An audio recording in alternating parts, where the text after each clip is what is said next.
بسم الله الرحمن الرحيم.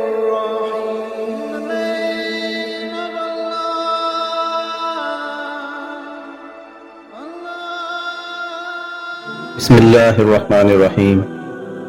شروع اللہ کے نام سے جو بڑا مہربان اور نہایت رحم والا.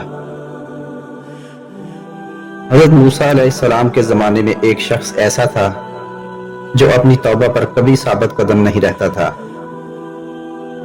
جب بھی وہ توبہ کرتا اسے توڑ دیتا، یہاں تک کہ اسے اس حال میں 20 سال گزر گئے.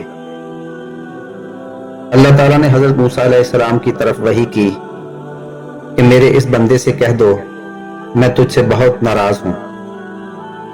جب حضرت موسیٰ علیہ السلام نے اس آدمی کو اللہ کا پیغام دیا تو وہ بہت غمگین ہوا اور جنگلوں کی طرف نکل گیا، اور وہاں جا کر اس گناہگار شخص نے ایسی خوبصورت دعا کی کہ اللہ تعالیٰ کو دوبارہ وحی کرنا پڑی.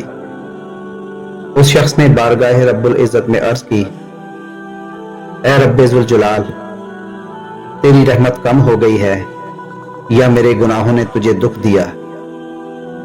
تیری بخشش کے خزانے ختم ہو گئے یا بندوں پر تیری نگاہ کرم نہیں رہی؟ تیرے عفو درگزر سے کون سا گناہ بڑا ہے؟ تو کریم ہے، میں بخیل ہوں. کیا میرا بخل تیرے کرم پر غالب آ گیا؟ اگر تو نے اپنے بندوں کو اپنی رحمت سے محروم کر دیا تو وہ کس کے دروازے پر جائیں گے؟ اگر تو نے دھتکار دیا تو وہ کہاں جائیں گے؟ اے رب قادر و قہار، اگر تیری بخشش کم ہو گئی اور میرے لیے عذاب ہی رہ گیا ہے تو تمام گناہ گاروں کا عذاب مجھے دے دے، میں ان پر اپنی جان قربان کرتا ہوں.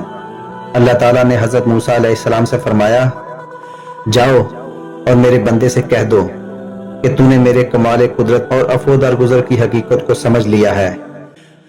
اگر تیرے گناہوں سے زمین بھر جائے تب بھی میں بخشش کر دوں گا.